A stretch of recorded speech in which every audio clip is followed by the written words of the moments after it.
So you ought to take a look at that tonight when you go home. If you don't get that, but you should read that. I mean, yeah,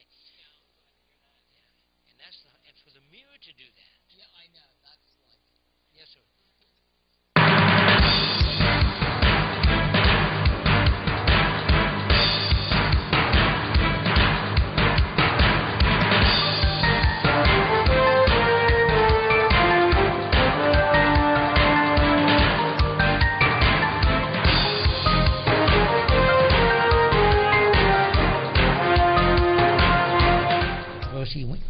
Good morning. Well, whenever you watch this, I guess I can't say good morning, but we are happy to have you here for Plain Speaking, the voice of the Democratic Party.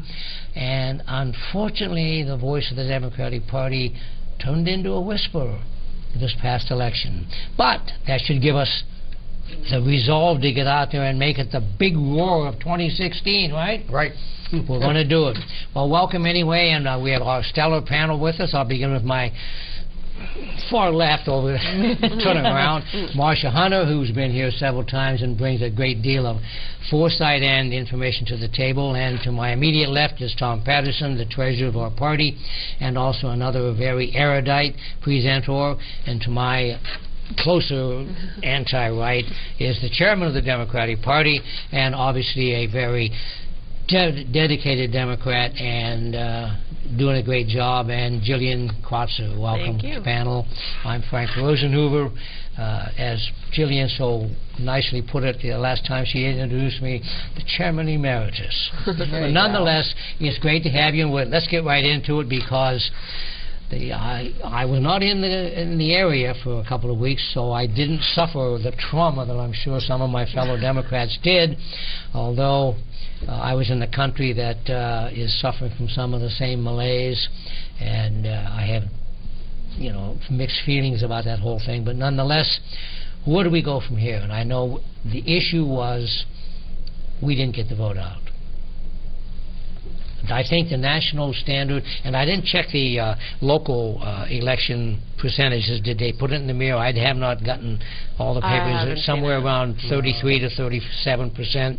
It was fairly close to the national. Yes, I did look it up, but I forget what the exact percentage was. And so the point we were talking about before we got on the air, and Marsha and all of us were talking about it, if you have 37% of the people voting, that tells you that if there are multiple candidates, that in this case 19% of the people voting could elect the candidate. And is that a mandate? We talked about that. Is that a mandate? I don't think so. So where do we go? Marsha, you were talking about how many people can vote, should vote, don't vote? Well, nationally, there's over 206 million people that are eligible voters. Of those voters, 146 million are actually registered to vote. And in this last election, only 37% of that 146 million showed up, and that was the lowest voter turnout since 1942. And in 1942, it was a bad voter turnout because so many people were off fighting the war, that were in the military and so forth. And 26% of eligible voters actually elected the people that so the stat that I use is even reduces it down to even 13% of the voters then would be able to name the candidate, and to me, that's obscene. Now, Gillian had made a comment about maybe how we could restructure the ability to get people out to vote, and share your thoughts with us. Well, I mean, if you look at the United States in comparison to other industrialized nations, where, even more recent democracies, none of them have a voting day that is a weekday that's not adjacent to the weekend. So we're the only country that has a voting day in the middle of the week. Of newer democracies, and some of the much older democracies have their voting days in the middle of the week, but it's a national holiday, for starters. And so that's a difficulty. There are many countries that have automatic voter registration, so you turn 18, it's 18 in most countries, in Japan I think it's 20, but you turn 18 and then you get to vote. You are automatically registered to vote. Now, of course, we can't necessarily do that right now in our current system because in the United States, each state controls individually how you register to vote. In some states, you can register to vote online. We can't do that here in Pennsylvania, of course. But there are, I think, a lot of different ways to go about this. But, you know, one of our biggest problems in this particular instance is that all of our changes to voting have to happen state by state. And I think, you know, and we don't, you know, we often talk about why this is happening. And the reason that it's happening is because the people who can get out to vote are, generally speaking, the Republican voters, the white elderly folks who vote consistently because, why? They're not working. They have the opportunity to get to the polls, and many facilities in which these people reside have vans and so on. They can take them to the polls. So the whole system is skewed against the poor working people who can't get off work to do this. And like Gillian said, perhaps we ought to have a national referendum that is a national holiday, because otherwise, and when these legislators get together who are the Republican Party and they are in control of the state legislators, then they redistrict the voting districts, and it's harder for the people to get out to vote. So we've got to get the average citizen out to vote, and the issue is how do we do it? And then what compounds it, these Republican legislators, in which right now in this country, come January, there will be 31 states totally controlled by the other party, and they will promulgate laws that will further limit the ability for the working, the poor, the minorities to get out and vote.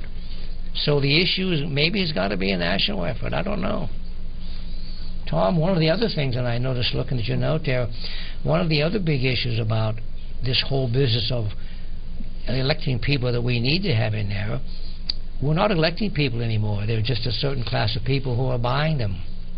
You were doing some research. Yeah. The word that came out of most of the articles was obscene.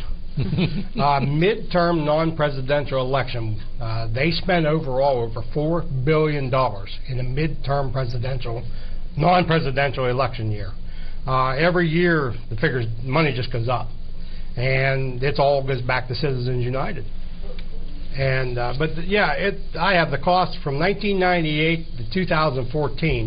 In 1998, they spent about $1.75 billion in 1998. And the last presidential election, they spent less for the senatorial election than presidential election. But we spent more for a senatorial election this year than we did for the senatorial election in a presidential election year. So it's just, the money's just going up. And it all goes back to the PACs, the super PACs, and the Chamber of Commerce, Koch brothers. But there was an interesting part here about people were saying, well, wasn't this not supposed to happen? Didn't the Supreme Court say that they couldn't spend money directly for candidates? But what they're finding out is that the hundreds of millions of dollars poured into campaigns through the 501c4s and the 501c6 businesses, which is your Tea Party or NRA, or that the groups do not have to report their donors, and they don't know actually the number of funds that were spent. But the IRS, who was supposed to look into this, they were afraid at first that the IRS was going to really come down on it, but they're finding out that the IRS apparently doesn't care. That they're slow to enforce. And I have on here that well, and the other thing, the Federal Election Commission, it says charged with infecting is deadlocked 3-3 with 3 Republican commissioners voting basically in lockstep since 2010 to block any investigation of prudential wrongdoing. So there we go. Well, and the other thing is, with the reduced federal spending, all agencies are down to the bone as far as the staffing that they have to enforce this kind of stuff. So that's another reason why these kind of laws do not get enforced, is because there isn't the manpower at the federal level to do it. Absolutely. You know, they're lucky to just get the regular IRS work done as far as like collecting the taxes and so forth. Yeah. And then, and the Federal Election Commission is just like Congress, gridlock. Right. And the other thing is, I don't think the Democrats are very successful at communicating their message. the other side is very successful in communicating their message through all these PACs you're talking about, all this bombardment of negative ads constantly. I mean, I'm sure you've all saw the negative ads that were on TV for Wolf at the end, saying that, oh, well, if you want your taxes raised, vote for Tom Wolf, which couldn't have been more inaccurate when it comes to the middle class. And the middle class is who is not getting the Democratic message. They're buying this message from the PACs, from Fox News, saying that the enemy is the poor, that the person that lives next door to you that doesn't have to work, they're getting something that you're not getting, instead of looking upward and realizing that the 1% are the people that are really keeping you from becoming a middle-class individual. 2/3 of the people working right now, this was a statistic that Robert Reich came up with, 2/3 of working families are working from paycheck to paycheck.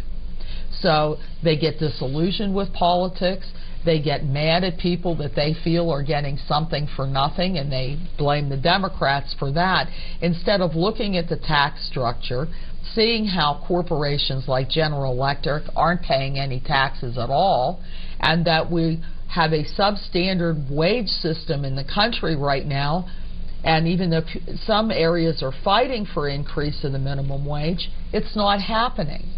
So and then in addition to all these other problems, you have the gerrymandering of the last census, 2010. Right, until 2020, we're going to be stuck with this gerrymandering that was put in place, which makes some Democratic candidates impossible to elect because of the squiggly lines that they've made into districts. Well, one thing I would recommend, and if you get a chance, and Ann and I were looking at picking up on some of the programs we have set, programmed to save, and Bill Maher, and I know a lot of people don't like him for a lot of reasons, but his program on the 7th of November featured one of his guests, Bernie Sanders, and 2 other folks. And Bernie Sanders was talking about this whole issue of how these people who are now being elected aren't really being elected on the issues. They're being bought by the people who are controlling them, and that's where the super PACs come in and everything else. But Bill Maher made a very significant point, and he said that, every other TV commercial that you see has to be true. In other words, if some, say like Palmolive comes out and says we can do this and it's a false statement, they are brought to task and they've got to change it. They've got to make it the truth. But as Mark pointed out, and Bernie Sanders said the same thing, these political commercials are absolutely lies, and they're filled with lies, and yet the Federal Communications Commission does not insist that they've got to tell the truth. And so all of these lies have been propagated. And just like with the taxes, Wolf's going to raise taxes, where the Democrats are going to give everybody things for nothing and all that. And these things aren't true. And how do we get the people? Well, but I mean, let's look at this. So the argument that Tom Wolf is going to raise taxes, I mean, at some point, and now obviously our one big success was that Tom Wolf won. He won by about 10 points, and he was the only Democrat to beat an incumbent governor in this cycle. So I think we should all pat ourselves on the back for that. But here is something that I feel like I wish had come out during the election. When we're hearing all these attacks, Tom Wolf is going to raise taxes. Don't vote for Tom Wolf, he's going to raise your taxes. At some point, Tom Corbett, had he been reelected, he would have had to raise taxes. He's a $2 billion structural deficit. We're how many billions of dollars in debt? How many times, 4 times at this point, has Pennsylvania's credit been downgraded? Anybody who's elected governor is going to have to raise something on someone. And to suggest otherwise is positively disingenuous. And that's why I say they disingenuous. lie. Exactly. That's right. And that's why I keep saying these politicians are lying when they say I will not raise taxes. Just like with our county commissioners. The very first thing that they did when they got elected last time was, and it was a very innocuous tax, it was a tax on dying. In order for you to get a certificate of death from the county, they made the fee $25. It's a fee. It's not a tax. Oh, that's what they say. But see, that's the double speak that they do. That's the whole they thing. say it's a fee. It's not a tax. And so don't lie by saying I won't raise taxes. What these people should say is like I say, you know, when I'm dealing with an issue, I will evaluate that issue as best I can and make a decision that is going to be in the best interest of people. If I've got to do something that maybe you don't particularly like, I'll do it reluctantly, but I'm never going to say I won't do it, because then you're subject to scrutiny, but we're not holding their feet to the fire. Well, we had two pretty big issues, two pretty big problems this election within the Democratic Party. One, it was a bad map for us. I mean, this is something that the Democratic Party has known going way back going into this election, is that this map was awful. I mean, we're looking at electing senators in states that are very conservative, states that over the course of the last 6 years have only gotten more conservative. I mean, Louisiana, you know. And on top of that, you had people that are running for election where one thing that we saw while we're electing all of these Republican representatives, both senators and House representatives, are ballot initiatives passing that should be Democratic causes, that are Democratic causes, exactly. Raising the minimum wage, right. You know, and in the states where they raised the minimum wage through ballot initiative, the Democratic candidates for those offices didn't come out in support of it.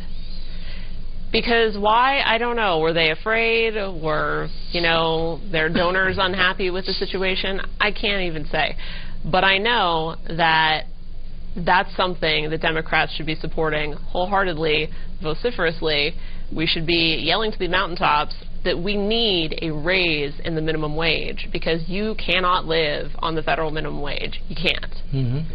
And the idea that we aren't supporting those things, and that so many Democrats are trying to play this game where, you know, you pick an issue and then try to run to the right of a Republican. There is no right of a Republican at this point. Stop trying.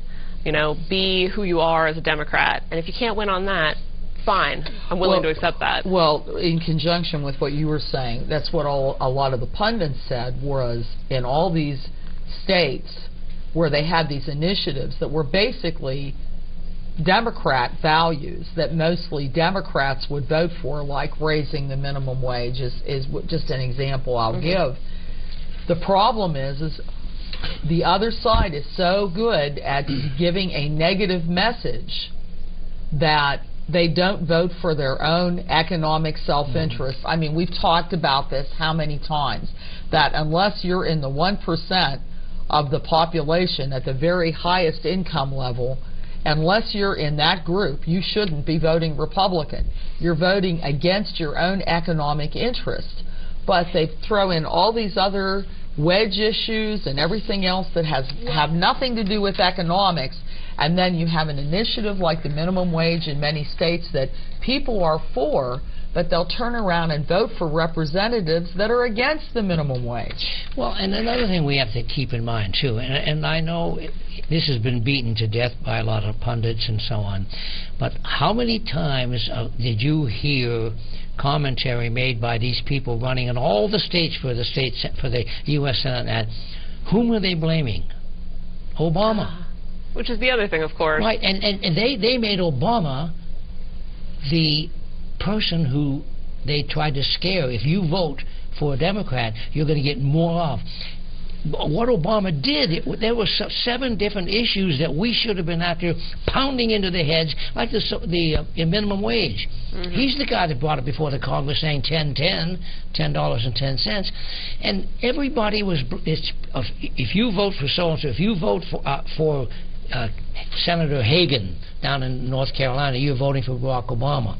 These people have made him to be the most heinous president that ever lived. And yet, there were, on the Marsha again, they did a survey of 50 of the significant races around the country in which the Democrats were running against somebody else, and 50 different races, the name Obama came up by the Democratic candidate, and only in 7 instances did they say something positive? The other 43 were, oh, I'm not Obama. I'm not with...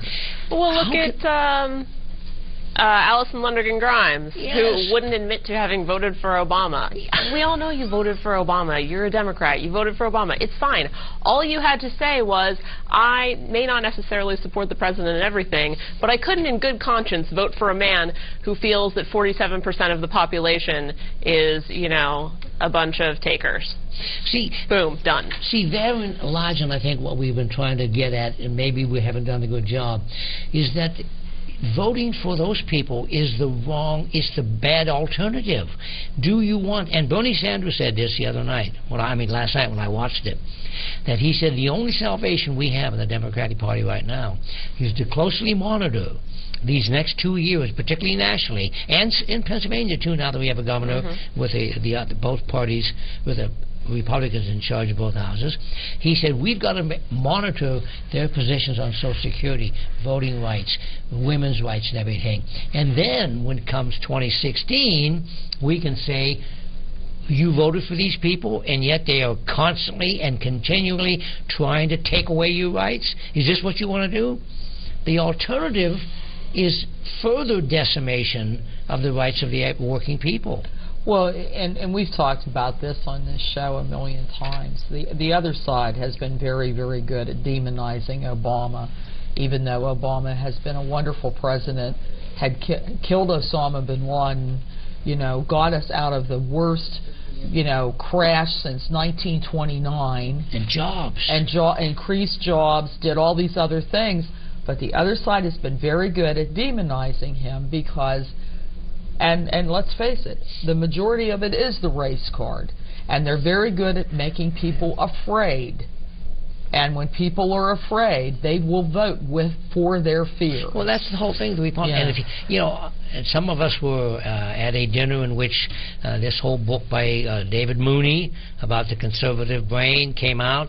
And I'm telling you, you may not want to have to buy into everything totally, but what has driven Republicans for years is that the part of their brain, the amygdala, that reacts when things are said and done, and it intensifies the fear.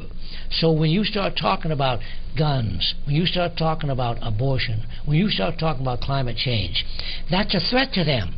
And instead of trying to say, let's sit down and work out a solution, these people look at it like, you're taking this away from me. So fear drives them to vote. Right. And we got to find a way to get around that, and I think it's alternatives. If you vote for the Democrats, you're going to vote to preserve and protect and hopefully enhance these positions. Our message, you know, I think we were a little derelict, and I think it's time for our first break, and we'll take it. But we're going to be more positive, but we have to face the problem. You can't come up with solutions until you understand the problem. And sometimes, like Pogo said, we have met the enemy, and he is us. Thank you. We'll take our first break.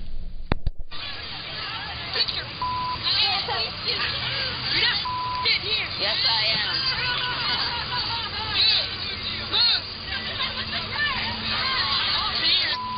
Give it to him hard. No. Every day, kids witness bullying. Why are you stabbing me with it? No. They want to help, Ow. but don't know how. Teach your kids how to be more than a bystander. Visit stopbullying.gov. In the small town of Elmira, New York, a boy was born into an all-American family.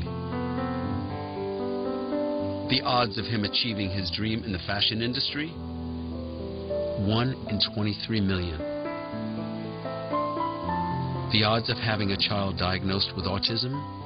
1 in 68.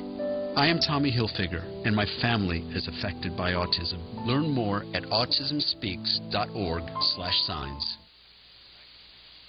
My new mom and I have a lot in common. The great outside. We both love the outdoors. So shiny. That's not a flower. We both love geology. Oh, look. An igneous one. That's not a rock. And she knows a lot about wildlife. A labradoodle. That's not a dog. Hanging out has been kind of fun. You don't have to be perfect to be a perfect parent. Thousands of kids in foster care will take you just as you are. Welcome back. Plain speaking, we are trying to do an analysis here of what happened in November, on the 4th of November. But obviously, it's trying to get the message out to those who didn't vote. We don't want to talk to the people who voted, because if you voted, then at least you performed your duty.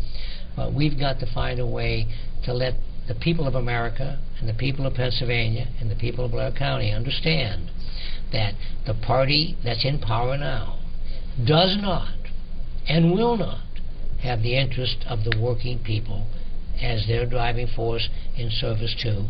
And half of them, I still say these legislators, particularly on the other side, ought to wear a T-shirt. I'm for sale. How much are you going to pay me?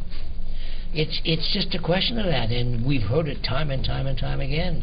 And unfortunately, in Pennsylvania, we have a governor now, a governor-elect, who is going to do the best he can, but he's going to face two chambers of the legislature who are on the other side. And I hope, like I said about the paper this morning, our own Senator Eichelberger made some comments before the Chamber of Commerce the other day that the governor is going to have to come to us. Forget what he wants to do for Pennsylvania. He's got to come to us. Is that what we want from the other party, that they want to hold the governor hostage? I absolutely think that people at this point really desperately want to see some compromise. And I think if anybody can do that, it's certainly Tom Wolf. I mean, obviously, our current and soon-to-be former governor was not excellent in compromise, even within his own party. But I think Tom Wolf has the personality to do that. But, with Eichelberger making these statements that he has to come to us, it's not a good way to start a session. I mean, if this is where we're positioning ourselves to begin with. And we on the Democratic side of the aisle have for years had some questions about how our local newspaper, the Altoona Mirror, has consistently editorialized and supported the other party. I mean, when we've had candidates come to town, we're lucky to find their name written somewhere down on page 7, right before the obituaries. But if even some innocuous Republican candidate comes to town, front page, shaking hands with people there. And the thing that we've been concerned about, is it a concerted effort? And every now and then we get a little faint sense of hope, because today's main editorial, and for those of you who read the Altoona Mirror know that every paper that has their own editorial, and whether they have an editorial board or what have you, or the editor does it, or the publisher does it, it's always on the left-hand side, that column. And today they took Senator Eichelberger to task. That is inappropriate for a state senator to tell the incoming governor that if you want to succeed, you've got to come to us with hat in hand. Well, and I agree with the Mirror that is a inappropriate way to act. But look who, for example, Eichelberger. Look what he has as his role models. He's got Mitch McConnell and all these people that were in the Senate and the House on a national level, that the day Obama got elected, they said, we will do everything we can to stop him from doing anything. That's on the first day that they met with him. They said, we're not going to do any initiative you want, because we don't want you to look successful in any way. And I really, and I can't, read John Eichelberger's mind, but in my estimation, this is exactly what he's doing. He's beating his chest and saying, we're not going to do anything that the new governor wants, and we will not do anything positive because we don't want anything successful to happen under his watch to give him any credibility or any, thing like that. And when you look at these people like Eichelberger and even McGinnis, both of them have publicly stated time and time again that they will not bring back to this county and to this city the kind of funding and the kind of recognition that guys like Bob Jubileer and Rick Geist did. Now, they were on the other side, but I talk to my Republican colleagues quite often because I want to get out there and feel the pulse of things.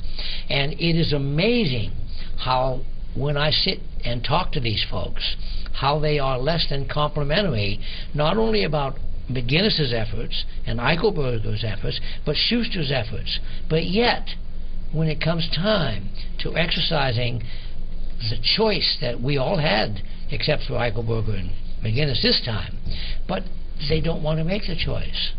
And I don't understand that, because these three guys are committed on the national level to diminish Social Security and to continue to diminish voting rights, Medicare, Medicaid, Obamacare. I mean, why would anybody in their right mind not have voted for Alana Hartzog? They run in this area on no fear. I mean, see, they can make those statements because they know they're in a comfortable, safe position. You were saying about the Mirror, I read in one of their editorials, we're described as a comfortably conservative area. And, that sums it all up. I mean, here again, we have people that vote. There's the retirees. The people that should be challenging these people are the ones that don't vote, and that's where the issue lies in Blair County. We have to get people to get out and vote against these people and maybe put the fear into somebody, but they know they're safe. I mean, we have a 100% Republican city council with a Republican mayor. Yeah. We're hopefully going to... For now. Yeah. Well, hopefully, for now. We hopefully will get some candidates to come out, because I think what happens when there's one-party rule, over a period of time, it becomes less and less and less effective and responsive.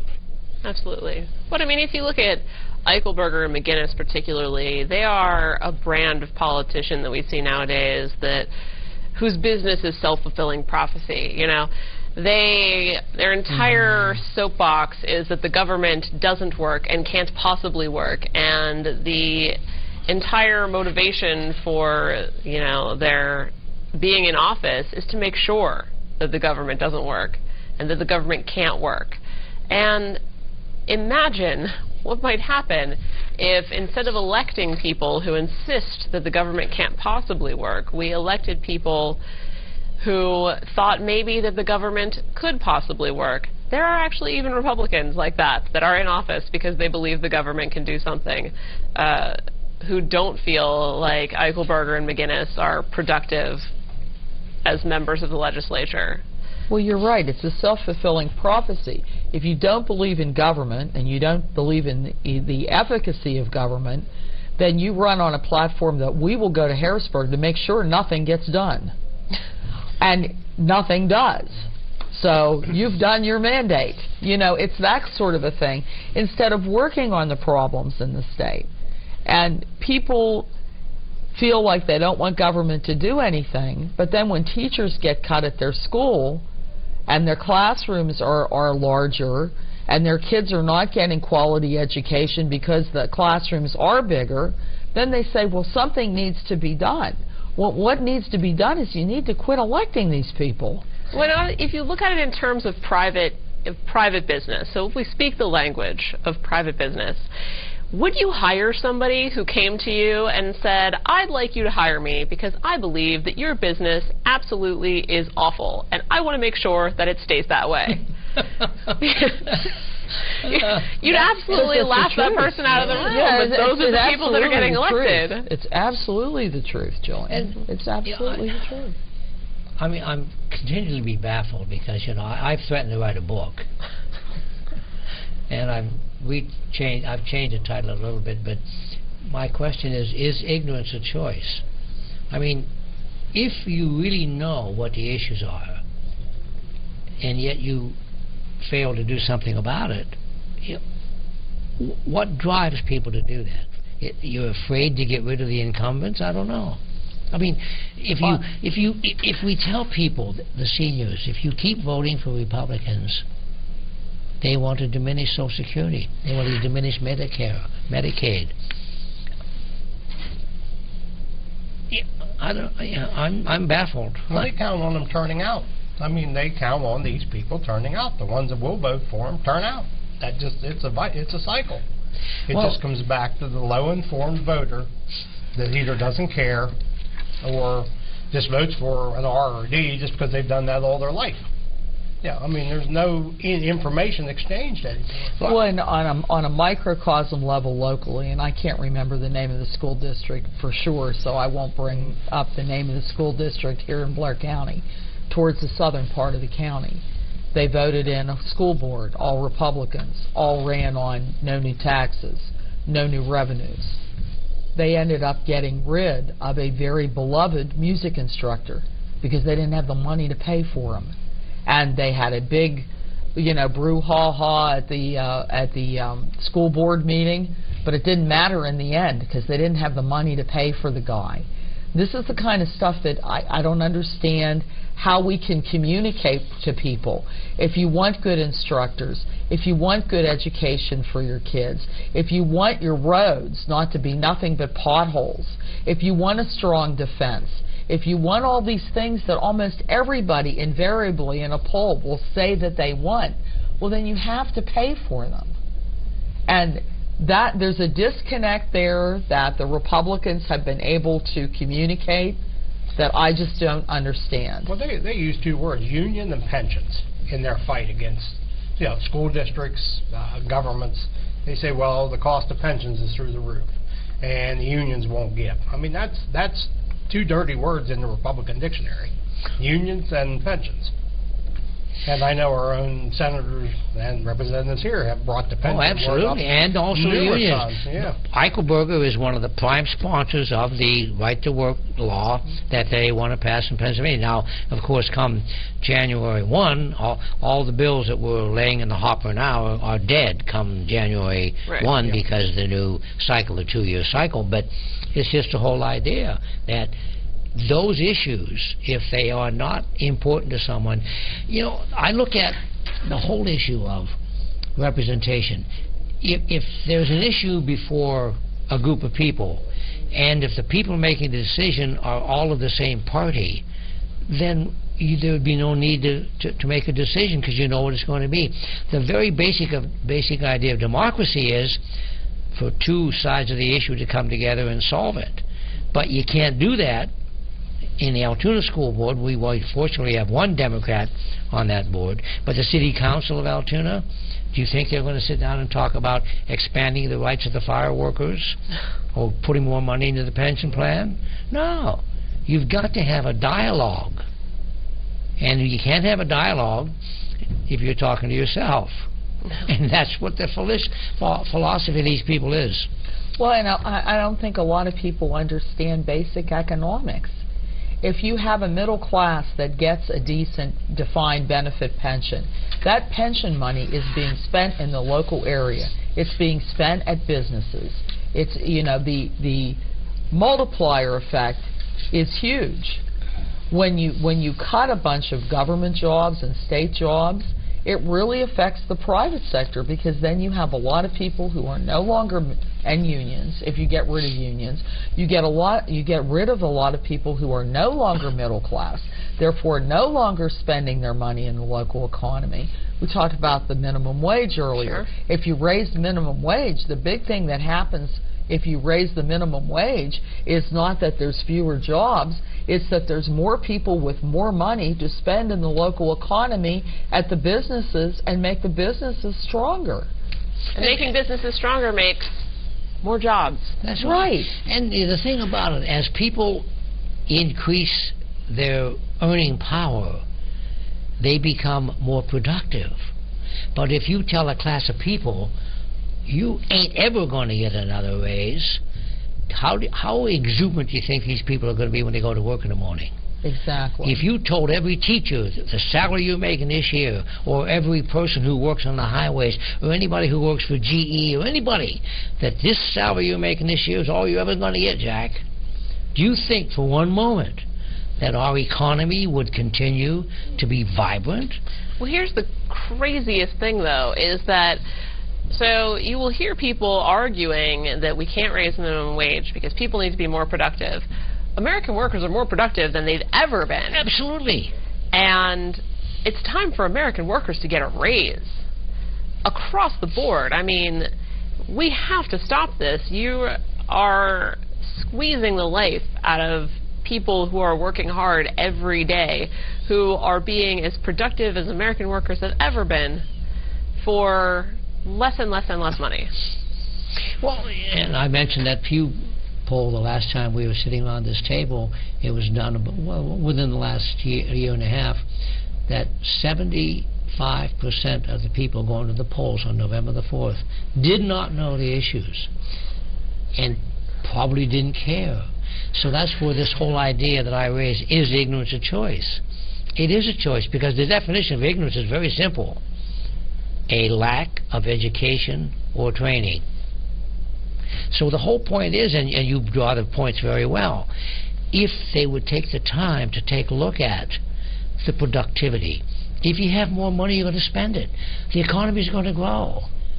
But if we don't look at those issues, and maybe we're guilty of not honing in, say, okay, what do you know? And I always say to people, you know, what are the issues? They look at me like, what issues?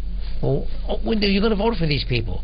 Oh, they're all crooks anyway. What's going to make a difference? How many times do you hear that? Yeah. They're all Many, crooks. too many. I too really many. don't like hearing that, because statistically, it's just improbable. I mean, it's silly. It's a lie. You know, it's a cop-out is what it is. Yeah. It's a way to say, I'm not going to make a decision. But So if you say it enough, it has to be true. repetition Yeah. strengthens and confirms. Well, same way as Democrats are tax and spend.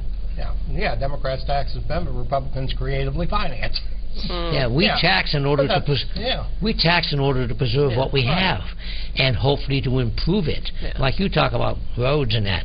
If we don't raise the gasoline tax, if we don't do something to get it, these roads are going to become so impassable that, again, I say it 1,000 times, we'll end up with no cars. We'll all have a jackass and a sled, because that's the only way they're going to go. We talk they wanna education. Who's privatize. going to pay for education? Yeah. Who's going to pay for anything? We're going to take a break and keep banging away, because I hope those of you who are watching will become advocates for knowledge, for knowing the issues, and voting in the spring primary. We're going to talk a little bit about that, too. Sure. By teaming up with Meals on Wheels, the United Way makes a difference in the lives of our seniors. Volunteers deliver a hot meal with a warm smile. I wouldn't have anybody to talk to. With your help, the United Way can make a difference right here in Blair County. We're all living united. For more information, visit UnitedWayofBlairCounty.org. One that was fancy with the picture. You're back. We're back. We're on. Okay, that wasn't a very long break. Okay, thank you very much. Sorry about that. We were trying to find something here. But there's something else of local interest that we want to talk about, too. We're going to talk about the spring primaries, because school boards are up, city councils are up, mayors are up, and we're going to talk about the Altoona Government Commission report. But Gillian has something very important to say about a class of people that has taken the hose here in Blair County. And Gillian? Sure, absolutely. So, I mean, I think we all know that Valley View, the former county nursing home, the commissioners, or should I say 2 of our 3 commissioners, chose to sell it to a company called Reliant. Well, one of the conditions was they keep the union, which they did. However, they're currently looking at healthcare costs. And so currently the members for a family healthcare plan pay $214.34 a month. What Reliant wants to do is raise that to $1,200 a month, from $214 to $1,200 for a plan for a family. So on November 25th, that's a Tuesday, from 1 p.m. to 4 p.m., the members of SEIU Valley View are having an informational picket in front of Valley View, and they would like to invite community members to join them and show their support for the extremely hard workers of Valley View, who, frankly, I mean, can you imagine $1,200 a month? No. That's obscene. Yeah. That's nearly a $1,000 raise. That Valley View home was not losing money. That Valley View home was making money. And yet they wanted to sell it because of the ineptness of county commissioners in the past, that they were not being responsible for taking care of, number one, the pension plan. They even admitted publicly that the minimum amount of money they had to put in was a substantial amount, and I forget what it was now, but they agreed to only put in $250,000 a year. They've been doing that for years. All of these defined benefit plans all over the country that are suffering now are suffering because the employers refused to put in the amount of money they should. It wasn't the county employees or school district employees or other municipal employees who have bankrupted these pension funds. The state of New Jersey, $10 billion they, over the last 10 years, didn't put in. So the whole thing is, and now what's happening to the Valley View folks, they're really getting beaten with the hose. Absolutely. $1,200. And yet our county commissioners, except for Ted Beam, turned a blind eye to their welfare. They said, the heck with you. We want that couple $1 million we're going to get to take care of our refusal to be responsible. Terrible. And Absolutely. Let's get out and support the SEIU folks, because we need it terribly. And that's why we've got to get people in who care for people. We've got to get commissioners elected who care about Blair County. School boards who care about the kids in their community. And you can't do that when a school board is, or a city council or a legislature is predominantly one party. I'm sorry. You can't do it. Yeah. So thanks for that announcement. And let's talk about the spring primary. We have a chance. We have a chance to start turning things around. Sure, we do. School boards are up. City councils are up. Mayors are up. Yeah, there's a huge, I mean, if you go to blairdems.org and you look at our candidates page, we've just have a new website now. There is a list of all of the candidates.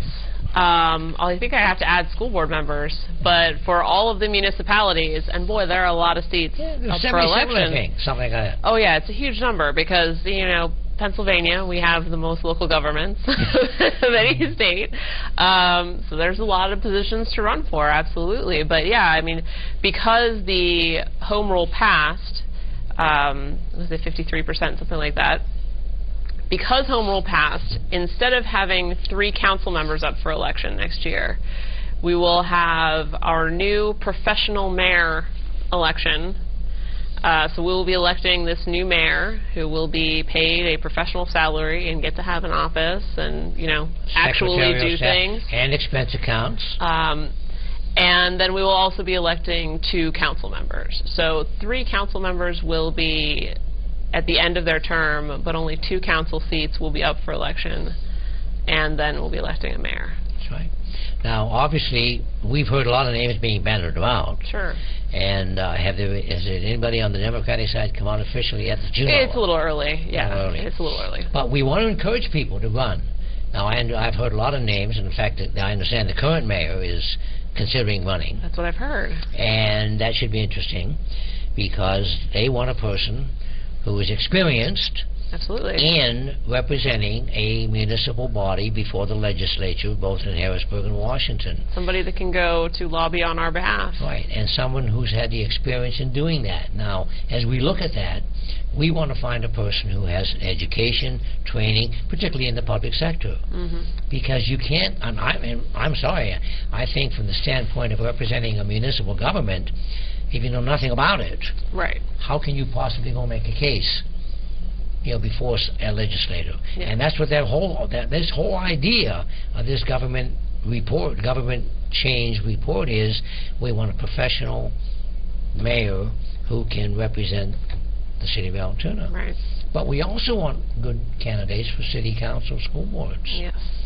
Who aren't of the same persuasion, because why have 7? Why not just have 1 then? If they're all saying the same thing, they'll talk to each other. Agree with each other and pat each other on the back or whatever. Yeah. Well, we're winding down on issues, and I know I didn't bring a lot more to the table other than how are we going to change the system the way it is now. And without it, I see we're down to 5 minutes. Thoughts about what can we as the Democratic Party do, even in Blair County? How can we encourage people to run for the supervisor in Frank Frankstown Township, or for the school board in Altoona. You know, as you look at the school boards in the 7 school districts in Blair County, 1 school board member in Altoona is a Democrat. There is none in Roaring Spring, none in Williamsburg, none in Tyrone, none in Hollidaysburg. What does that say about the system? That I don't know. We need candidates. You cannot win if you do not run. You know, if you don't ask, nobody can say yes to you. And does that mean that some people are going to say no? Yeah, absolutely. Sure. But that's the system that we live in. And if you want to have a system where there is competition, then people have to come out and put themselves on the line a little bit and sacrifice something. Run. Tell people what you believe. You can't win. You can't win if you don't run. Right. You take a guy like John Donnelly. He ran against all odds, you know, because everybody said, well, in Blair County, you know, particularly in Altoona, now we're closer on the registration in Altoona. But he said, I'm running because I believe this. Now, there must be tons of people out there, or maybe not tons, but a significant number of people out in the county who are willing to say, look, I want to make a difference. And it's like you're saying, Gillian. Aren't there people who say, I want to make a difference, I want to participate? Government will die on the vine if we don't get people to come out and represent. What do you think we can, how do you think we might approach someone and say, you know, there should be maybe 3 or 4 school board members up in the spring, because there are 9 and it's usually 4 and 5. Right. How can we reach a person, hopefully who has kids in school even, because they're the people who are most active, you know. We don't want to cut music. We don't want to cut art. We don't want to cut languages. But that's happening. Why? Because the amount of funding is diminishing. Well, first of all, we have to overcome the you can't win thought playing around here. Right. Yeah. Look at Tom Wolf. Yeah, and secondly, in this area, I mean, candidates should be reaching out to the families who have children in the school district. I don't care what school district. They need to be talking to them and say, look, you know, these are the concerns we all share, and you need somebody in the office that will actually listen to you. You know, and that's my thoughts. I mean, you know, it's people never go to the source. You know, they run TV ads or paper ads, and they go to meetings, but they never go and stop at the door of the person who has kids in school that has trouble with their kid getting on a bus because he's 5 miles away. You know, that's the person they need to talk to and say, look, how about somebody comes and listens to your problem and presents it to the board? Now, that's the person I am. I'll do it for you. No, just, you know, they spend too much time with the wealth in the area. That's the problem. Yeah, I'm just thinking about that, and a thought came to my mind that, you know, maybe one of the ways we can encourage people to run is maybe to have people like John Donnelly and others who are of the Democratic persuasion, who are in positions of being elected, and maybe meeting with potential candidates and to say, look, here's what you do, here's why I ran. You know, now I realize we don't have a lot of the people who are sitting now in those positions, but at least maybe John Donnelly could be our architect of getting some people out, because I think a lot of people need encouragement. People think that, well, if I get in there, my vote won't count if I'm only 1 of 7 or 2 of 7 or something. But we've got to make people understand that that's what makes democracy work. And how do we encourage somebody? Now, you want to run? Well, yeah.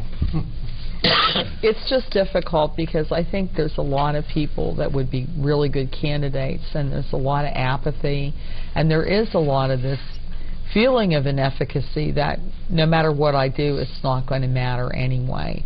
And to follow up on what you were saying, Frank, I think people that are maybe watching this right now, if you're active in your local PTO, if you really care about what's happening to your kids in school, you really need to think about maybe running. Yeah. Regardless of party, you need to think of running, because you need a voice in your child's education, and unless you're a school board member, you're not going to have a very loud voice. Yep.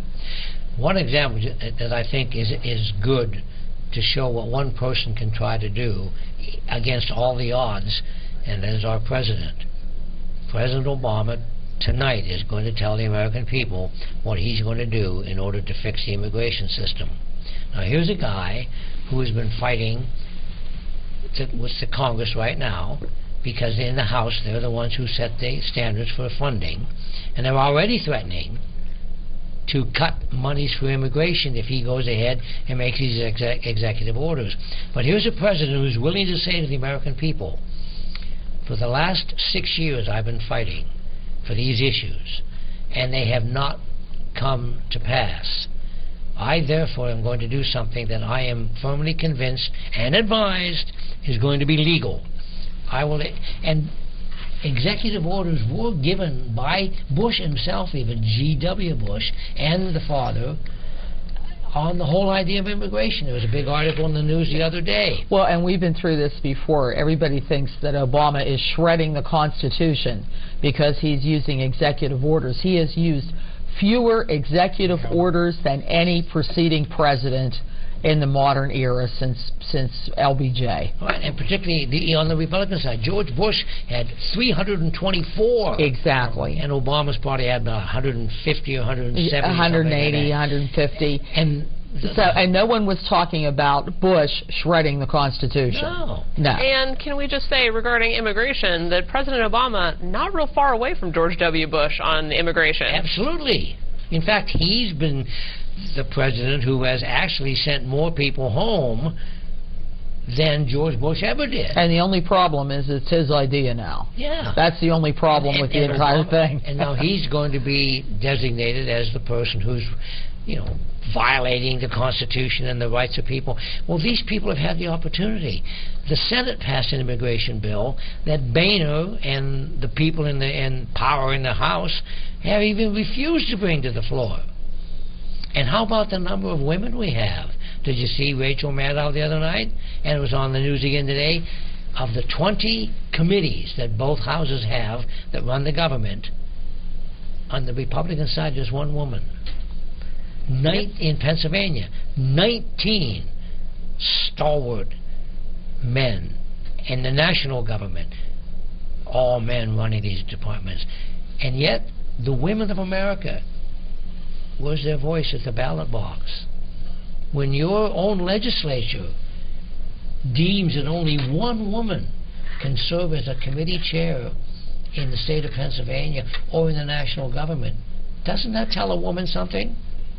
How do you two feel about that? Pretty bad. Well, we had more women running this year than, I think, in Pennsylvania specifically, than we've ever had.